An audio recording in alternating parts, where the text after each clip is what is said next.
Boot it up, don't crash today. Wi-Fi's moody, that's okay. Coffee's loading, brain still lagged. Luna's laughing, techies tag. We're logging in with Luna and Techie. Tech talk's funny and slightly sketchy. Glitches, giggles, updates to an events. Logging in, brought to you. System ready, slightly unstable. You're logging in for boredom not found.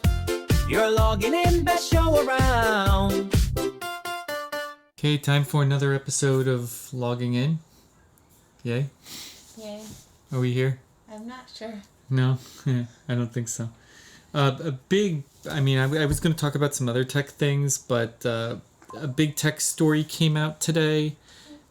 You're basically saying that you don't find it such a big tech story when I presented it to you. Because I feel like we've talked about it before. I know, but I feel like you brought this up to me before. I've brought it up to you, but we've never discussed it with the audience. It's fine. No, but I'm just saying the fact that we've already talked about it and nobody else is aware of it, I think is what's interesting.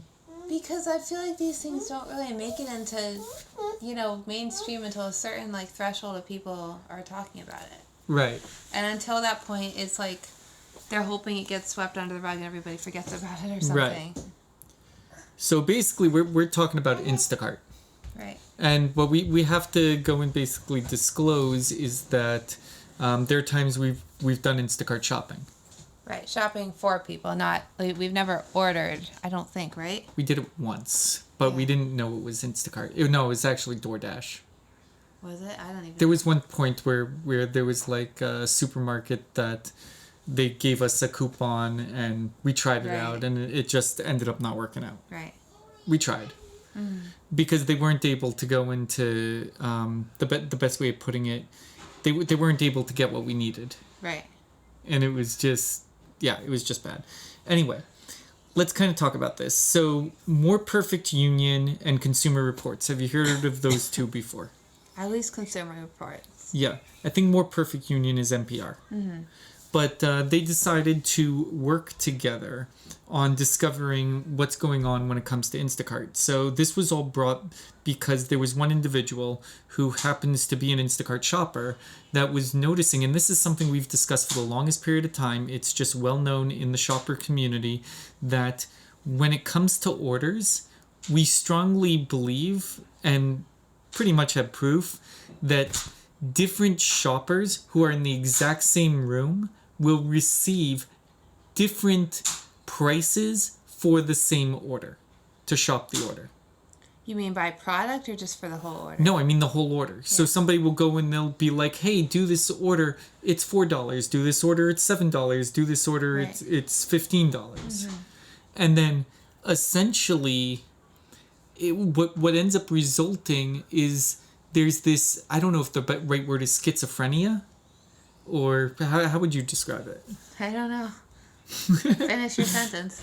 No, well, what I was basically saying is that there's just this confusion of, if you take an order, are you teaching the algorithm to take a price point that is beneath what you should be taking? Right.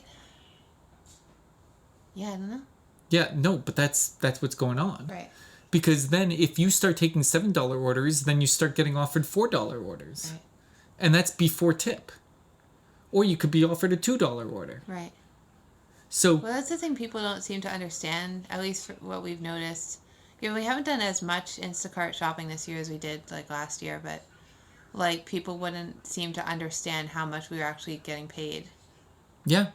There was sort of this idea they were getting charged these enormous fees for Instacart, and surely we must be getting all the money. And we're like, no, not at all. Well, it's funny. We tried to order a pizza from the Slice app, and I think it was charging a delivery fee of $50, and that's before tip.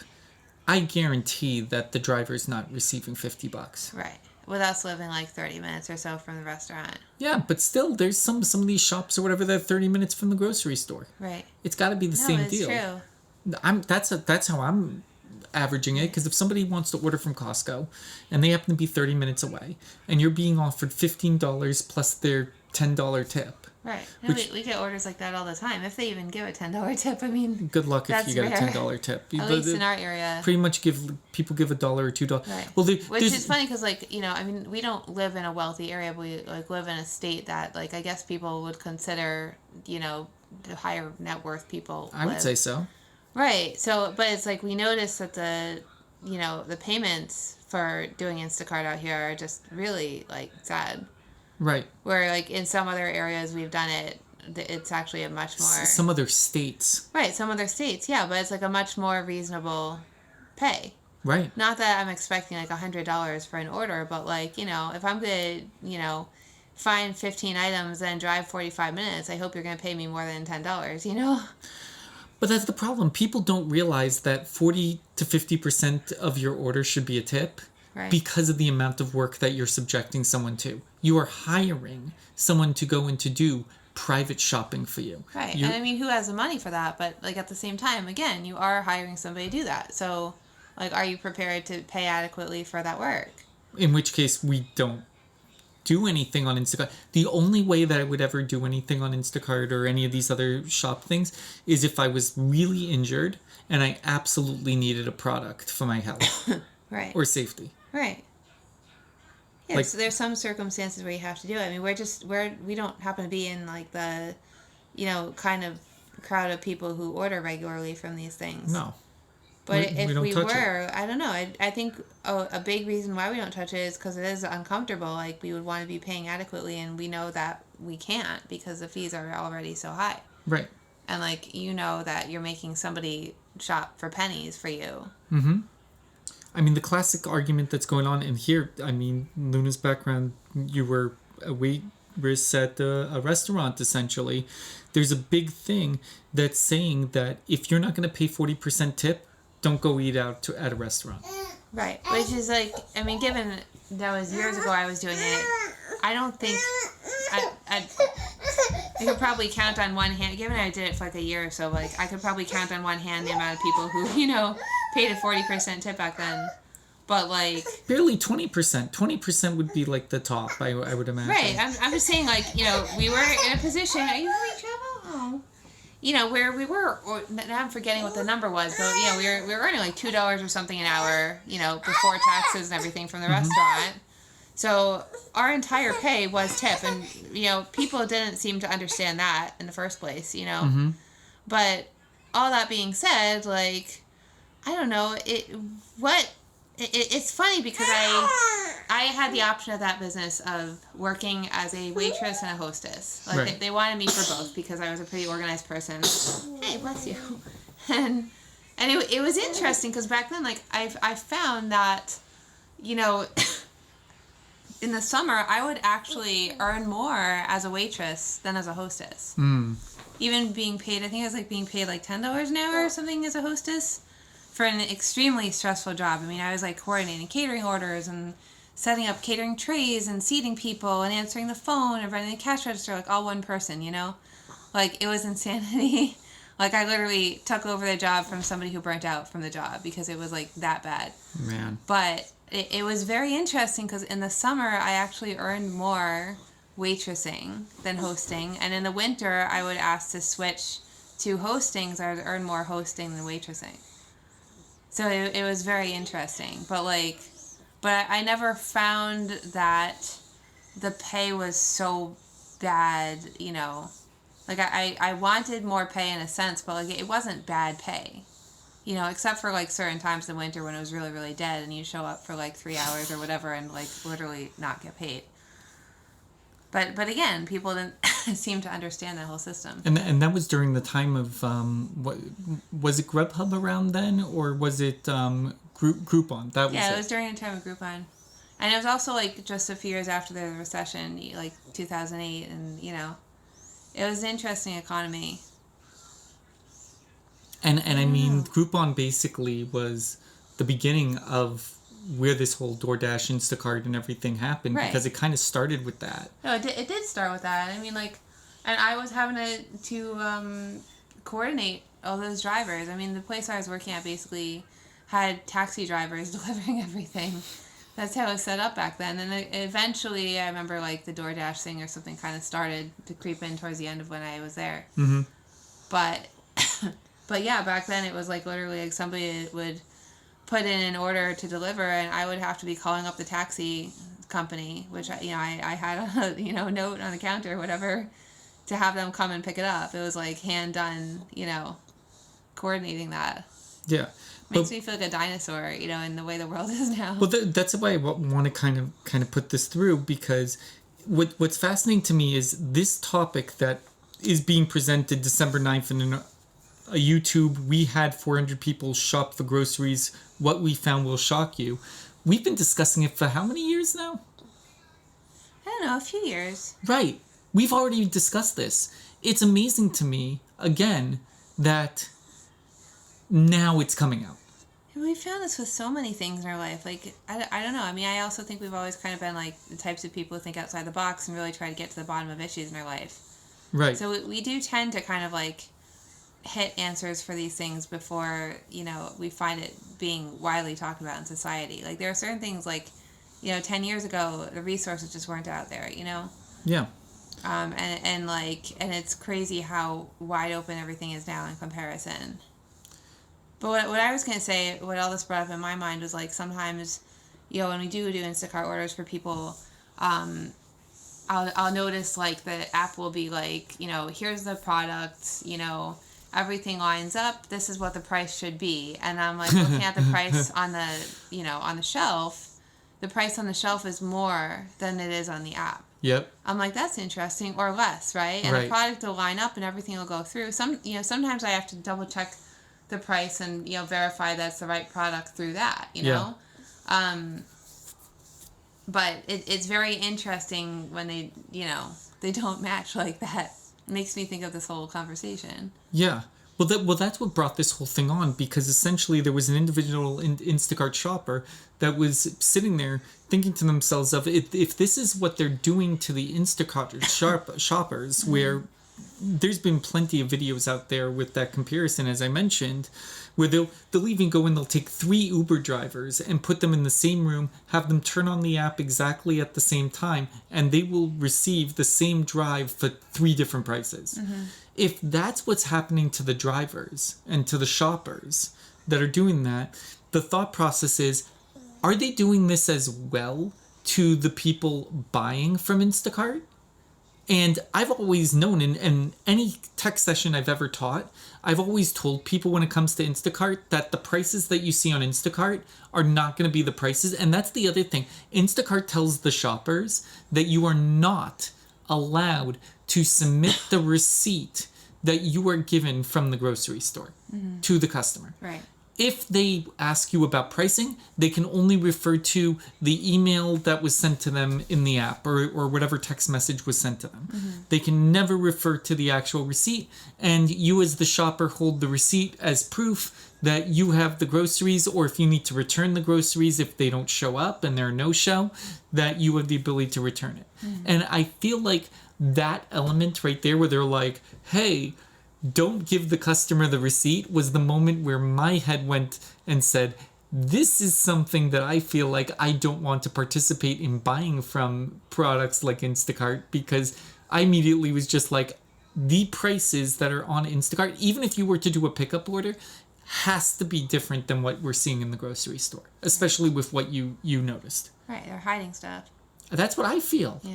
And that's why I wanted to bring this topic up and stuff. And one thing I mentioned, and we're almost at the end of our first 15 minutes, is that I wanted to bring this across both 15-minute segments, because I feel like this is impacting people so much at this time, especially with Black Friday and all these other things that are happening right now. It goes back to like sometimes, I'll see one price for things on my iPad because I don't use a smartphone. Yep. Right, and you'll see a completely different price on your smartphone, Right, and we'll have a disagreement because I'll go and I'll be like, where's that price you're talking about? Right. And I will have a tough time getting that price. Right.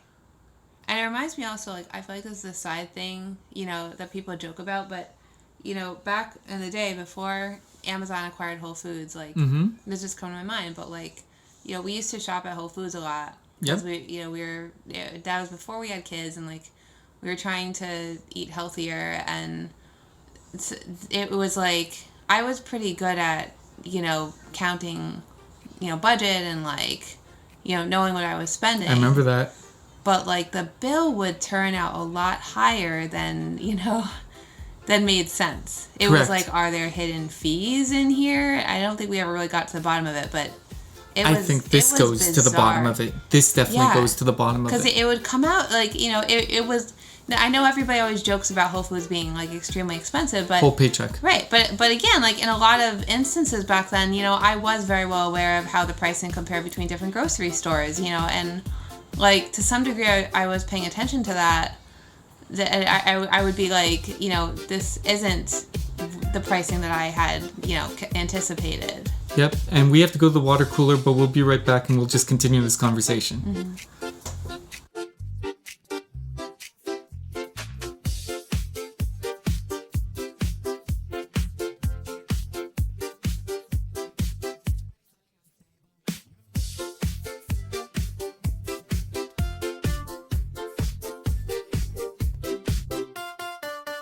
This is Cali Girl, and the water cooler has officially logged in. I've got about 10 minutes before I pretend to look productive again, so let's see what happened outside in the world while we were all trying to mind our business. In California, Defense Secretary Pete Hegseth doubled down on his defense of military strikes in the Caribbean. He argued that President Trump has the authority to take action as he sees fit, even as questions pile up about the legality of those nearly 24 boat strikes since September. More than 80 people have died, and legal experts, including some Republicans, said the administration stretched wartime rules to justify targeting specific smugglers who weren't attacking the U.S. Scrutiny intensified after reports that a September strike was followed by a second hit on survivors.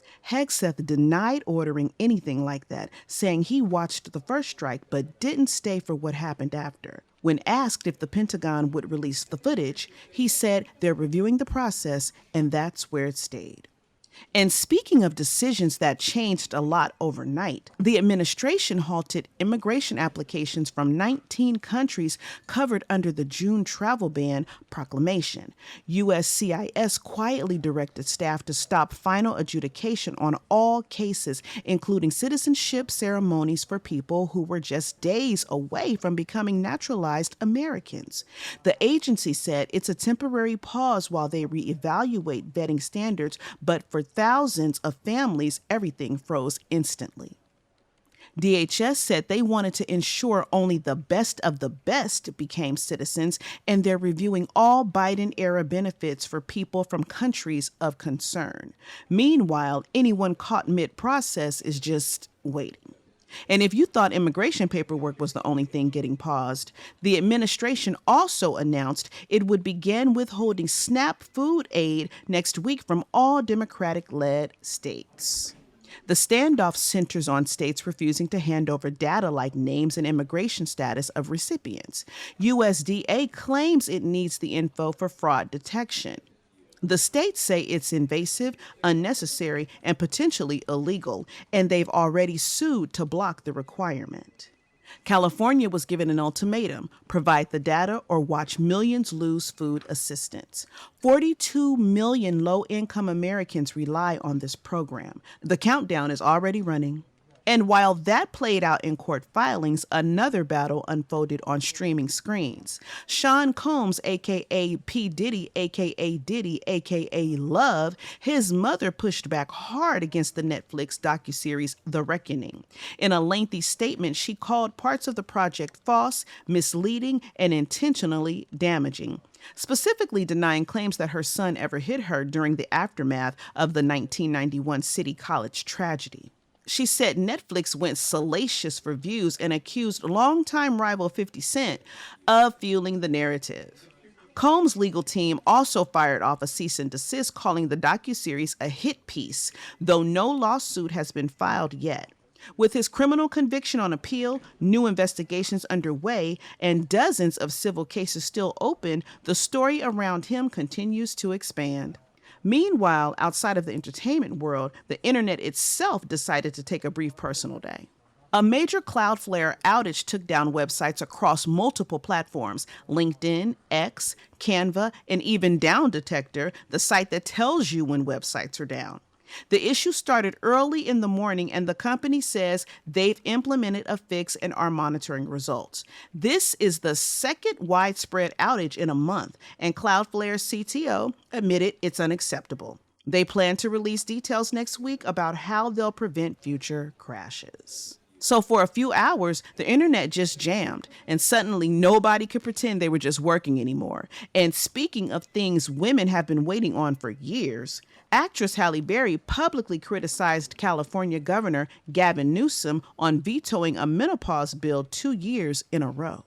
She praised Illinois for expanding hormone therapy coverage, then said Newsom overlooked women and shouldn't be considered for a future presidential run because of it.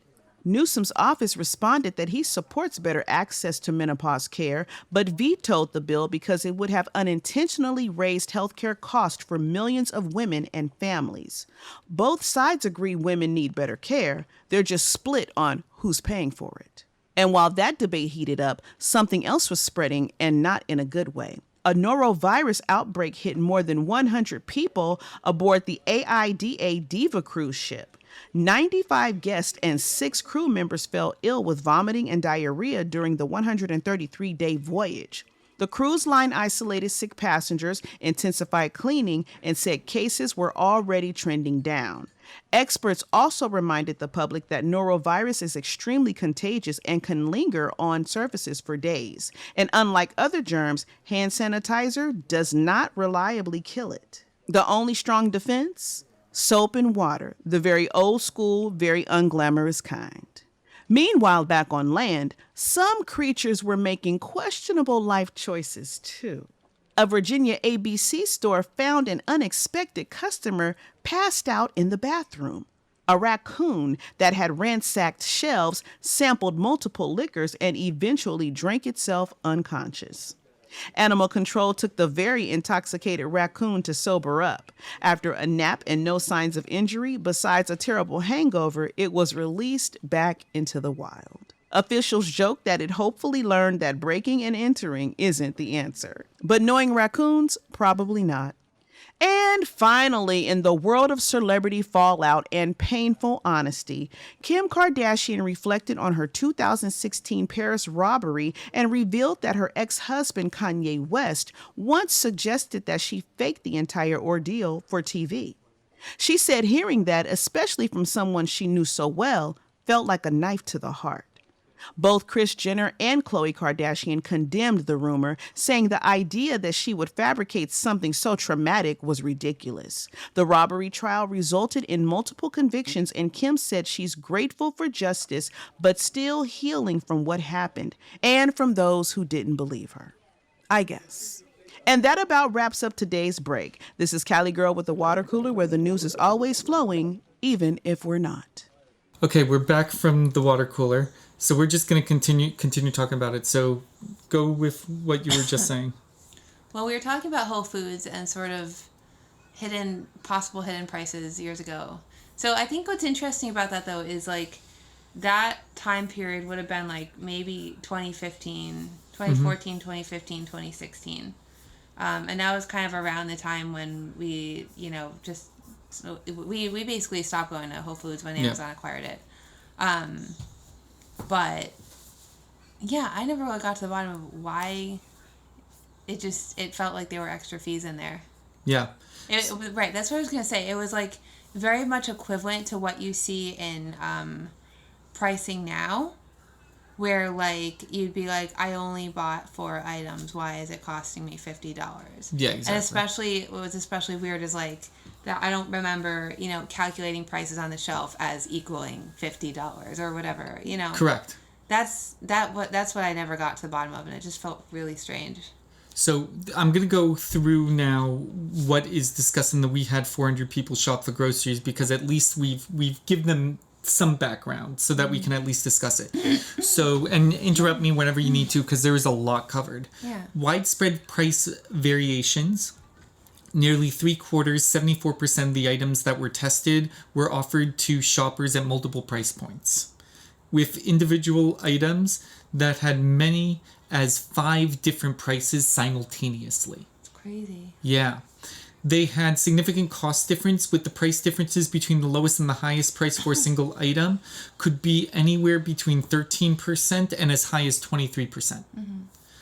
The higher overall bills and the total cost of identical basket of groceries varied by an average about 7%. And the report estimates that this pricing strategy could cost a family of 4 an extra $1,200 per year. I think it could be even worse than that.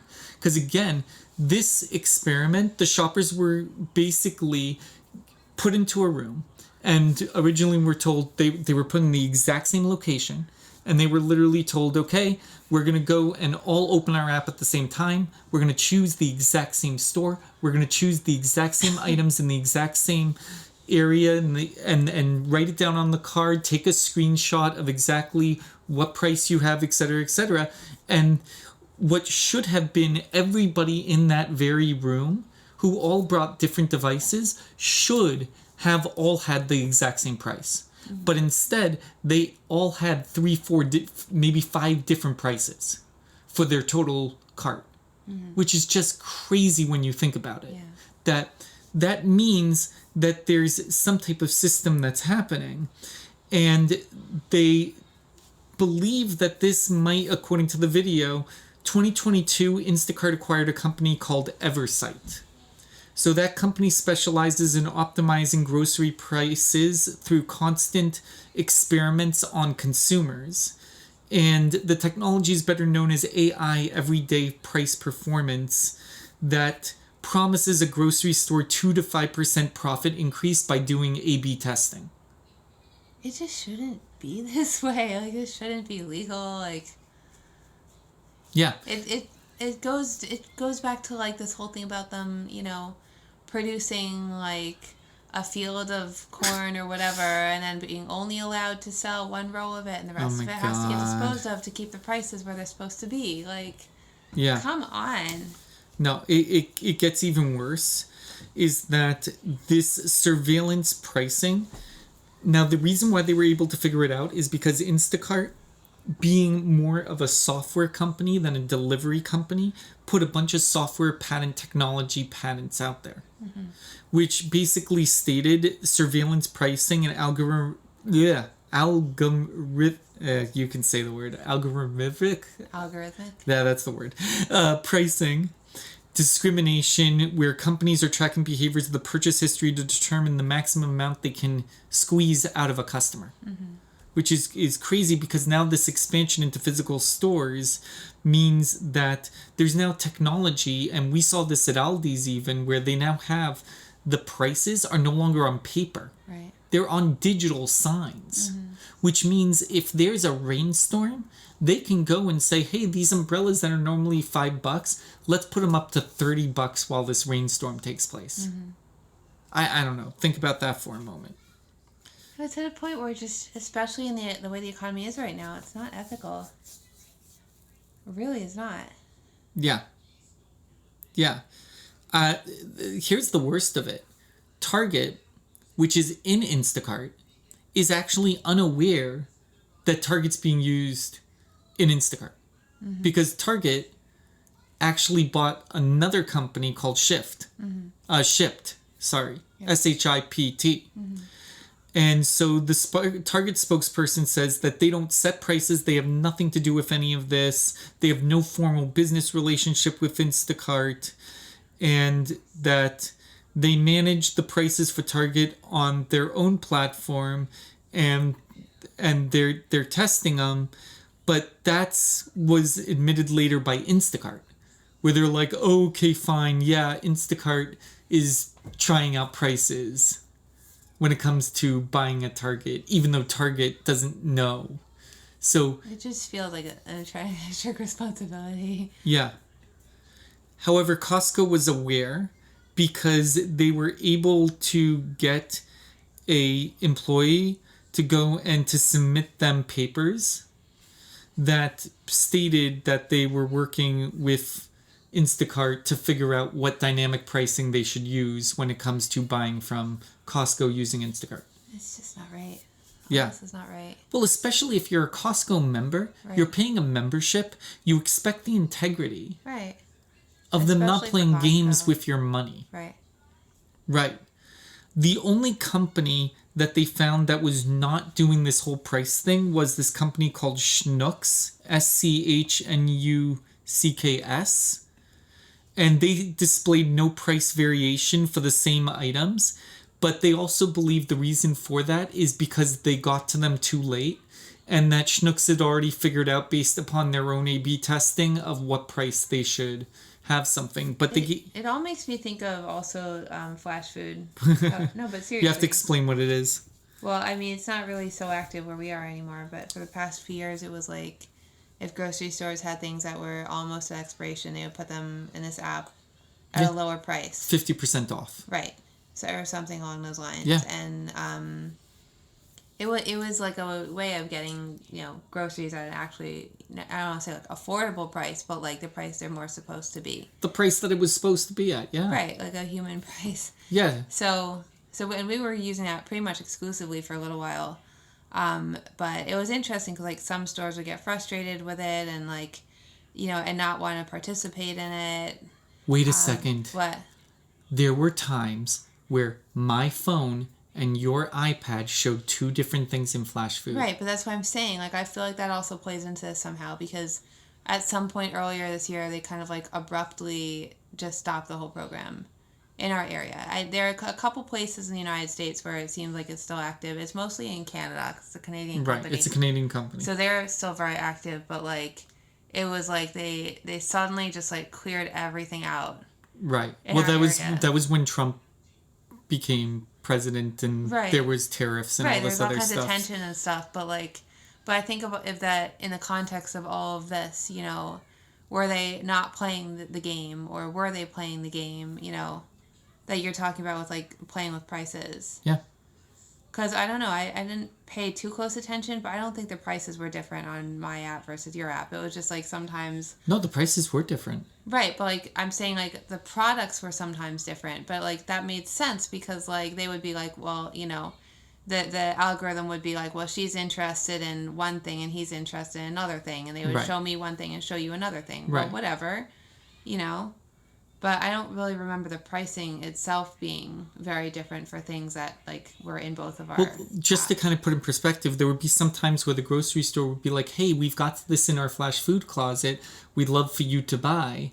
And I wouldn't see it on my app, but the grocery person would take out their phone and it would show up on their app. I'd go and text my wife and say, hey, do you see it? You would see it. You would purchase it on your device, even though I couldn't. And then magically, all of a sudden, I was able to pick up the product. Right, but so I guess what I'm saying with all this is like, it felt like, what it was something that always got to us was like, why aren't more people using this app? Mm-hmm. Right, like and everybody's in a different economic position. Like obviously, a lot of people are on, WIC and food stamps and all that, which I think did work for flash food. Yeah. Right. But still, we just kept looking at it and being like, if people use this more often, they'd be eating so much better. Yeah. Because again, like we pretty much used it pretty exclusively for a little while, to get by. And Saved like, us a lot of money. It and took care of a lot of our bills. It was like, not always things I would necessarily otherwise buy, but like I was able to make it into, a relatively healthy grocery, trip. But it always felt like they were kind of trying to prevent people from finding out about it. Mm-hmm. And which we also found very ironic because like, these were, what they were selling, there were things that were basically going to get thrown out, in like a week or two or whatever. Yeah. So us purchasing these things saved the stores from, disposal costs. Having to pay that, yeah. Right, and put extra money in their pockets that they would not have gotten otherwise because nobody would have bought these products. So it was always particularly interesting to us. Hold on. Well, I was going to say that we're able to hire a whole new employee. Right. Some stores were because we were supporting them to that degree. Not that we like bought out the whole store, but like, again, we would buy a grocery trip worth from flash food. So it was always very odd to us that the stores were not encouraging it more heavily. It could just be that nobody caught on, and we could be more flexible than a lot of people, and I sense we are. Like we're adaptable. Like, if you tell us, okay, you can't eat this right now because it's too expensive, well, fine, we'll find some other way. You can't get cheese, you make tofu into something cheese-like, right, for a little while, or whatever you got to do. Like, we adapt. And I don't know if everybody's so adaptable. No. But yeah, it always felt like there was something about it that the stores, some of the stores anyway, could not understand the value in it, and we're trying to kind of hide it from people, even though it would have helped them out and helped customers out immensely. Yeah. So I just feel like that kind of ties into this whole thing of like, whatever games are going on in pricing behind everybody's backs with these grocery stores. So, I mean, basically, this is what the recommendation is that people are saying because of all this, is that now it's going to force everybody to shop in person. Mm-hmm. And then anything you take off the shelf, take a picture of the digital price when it's on the shelf. Mm-hmm. And then compare all the digital prices that you took with the receipt that you receive at the end. But the receipt is in a coded language, so it's almost impossible for you to even know what exactly is what. Right. They're going to win no matter what. It should be transparent. Something like this just should be transparent. I don't know if you're better off at this point shopping online or not. Like, you're not, according to this. It's the same thing. I mean, or buying in bulk, like...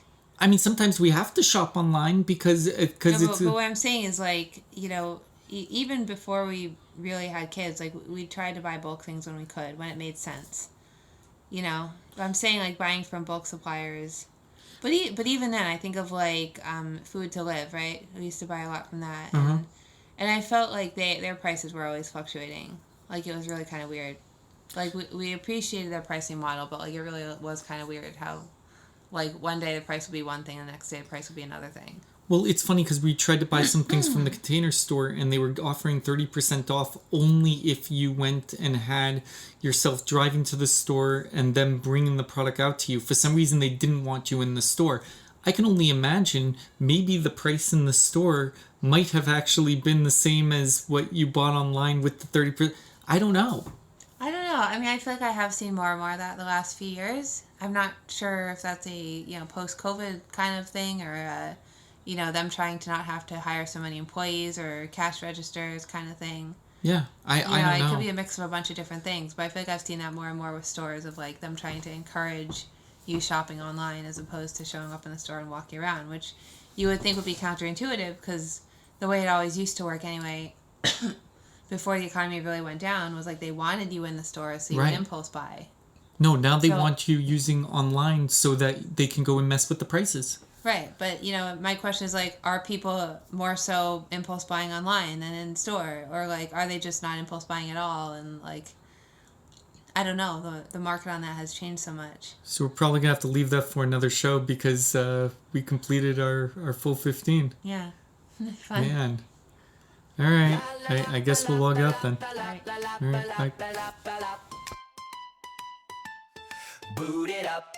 Don't crash today. Wi-Fi's moody, that's okay. Coffee's loading, brains still lag. Luna's laughing, Techie's tag. We're logging in with Luna and Techie. Tech talk's funny and slightly sketchy. Glitches, giggles, updates too. It's logging in. Brought to you, system ready, slightly unstable. You're logging in. 404 board and not found. You're logging in, best show around. Boot it up. Don't crash today. Wi-Fi's moody, that's okay. Coffee's loading.